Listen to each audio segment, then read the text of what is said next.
2025-26 budget చూస్తే పేరు గొప్ప ఊరు దిబ్బ అన్నట్టు ఉంది.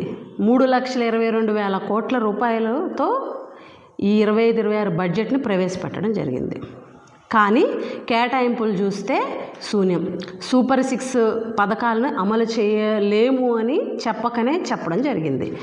ఎందుకనంటే సూపర్ 6 ఏదైతే ఉందో, మీరు చెప్పినటువంటి సూపర్ 6, ఎలక్షన్ ముందు మీరు చూపించినటువంటి సూపర్ 6 ఏదైతే ఉందో, 20 లక్షల ఉద్యోగాలు యువతకు ఇస్తామని చెప్పారు.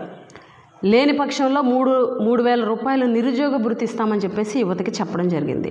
అలాగే తల్లికి వందనం ప్రతి విద్యార్థికి కూడా 15,000 రూపాయలు ఇస్తామని చెప్పి, అలాగే అన్నదాత సుఖీభావ ద్వారా ప్రతి రైతుకి 20,000 రూపాయలు ఇస్తామని చెప్పేసి, అలాగే మహాశక్తి పథకం ద్వారాగా 1,500 రూపాయలు 19 ఏళ్ల నుంచి 59 ఏళ్ల మధ్యలో ఉన్నటువంటి మహిళలకు 1,500 రూపాయలు ఇస్తామని చెప్పేసి చెప్పడం జరిగింది. అలాగే ఉచిత బస్సు ఇస్తామని చెప్పారు, ఉచిత బస్సు కార్యక్రమాన్ని చేపడతామని చెప్పారు. అలాగే ఉచితంగా ప్రతి ఇంటికి 3 సిలిండర్లు ఇస్తామని చెప్పారు. ఇది మీరు చెప్పినటువంటి సూపర్ 6. ఈరోజు బడ్జెట్లో మీరు కేటాయించిన కేటాయింపుల గురించి మాట్లాడుకుంటే, నిరుద్యోగ భృతి ఎక్కడ ప్రస్తావన లేదు, కేటాయింపు లేదు. అంటే నిరుద్యోగ భృతి శూన్యం, ఉద్యోగాల ప్రస్తావన కూడా లేదు. అలాగే ఉచిత బస్సు ప్రస్తావన లేదు, ఊసు లేదు, కేటాయింపులు లేవు.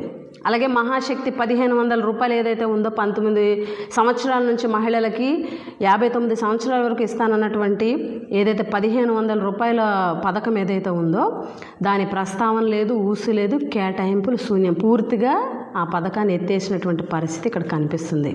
అంటే ఎలక్షన్కి ముందు నమ్మబలికి ఇష్టం వచ్చినటువంటి హామీలు ఇచ్చి, మోసపూరితమైనటువంటి హామీలు చెప్పి, ఎప్పట్లాగే చంద్రబాబు నాయుడు గారు ఎప్పుడు కూడా ఎలక్షన్ ముందు హామీలు చెప్తారు, గెలిచిన తర్వాత వాటిని పక్కన పెట్టేస్తారు. అదే చందంగా ఇప్పుడు కూడా ఎలక్షన్ ముందు హామీలు చెప్పారు, గెలిచేశారు, అధికారంలోకి వచ్చారు, ఈరోజు పక్కన పెట్టేశారు. ఈ బడ్జెట్ చూస్తే పూర్తిగా కేటాయింపులు అనేవి చేయకుండా సూపర్ 6ని మేము అమలు చేయమని ఇండైరెక్ట్గా కూడా ఈరోజు చెప్పేయడం జరిగింది. ఈరోజు అధికారంలోకి వచ్చిన తర్వాత వాటి ఊసి లేకుండా, వాటి ప్రస్తావన లేకుండా, కనీసం కేటాయింపులు చేయకుండా హామీలను చేయలేము అని చెప్పేసి చేతులు ఎత్తేసారు. ఇది మోసం కాదా? ఇది వంచన కాదా? మరీ ఇంత దారుణమైనటువంటి మోసమా? ఇంత దారుణంగా మోసం చేస్తారా? బీసీలకు 50 ఏళ్ళకే పెన్షన్ ఇస్తామని చెప్పారు, దాని ప్రస్తావన ఉందా? అసలు కేటాయింపులు ఉన్నాయా? జీరో. ఇస్తున్న పెన్షన్లు కూడా కోతలు విధించే విధంగా ఈరోజు కేటాయింపులు ఉన్నాయి. కొన్ని లక్షల పెన్షన్లు తీసేసేటువంటి పరిస్థితి ఈ ప్రభుత్వం ఉంది. ఏడాది కాలం పాటు ఒక్క పథకాన్ని ఇవ్వకుండా, అమలు చేస్తున్న పథకాలన్నిటినీ కూడా నిలుపుదల చేసి, ఆ పథకాలకు సంబంధించినటువంటి బకాయిలు ఊసెత్తకుండా ఈరోజు పూర్తి స్థాయిలో బడ్జెట్ని ప్రవేశపెడుతూ మా హామీలను, మా సూపర్ 6ని అమలు చేయలేమని సింపుల్గా చెప్పకనే చెప్పేశారు.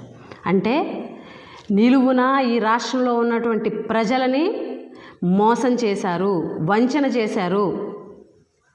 అదే జగన్మోహన్ రెడ్డి గారు అయితే గతంలో ప్రతి ఒక్క హామీని నెరవేర్చి 99% హామీలు నెరవేర్చి మేనిఫెస్టోని ప్రతి ఇంటికి పంపించారు, ప్రతి ఆఫీసులో కూడా పెట్టారు.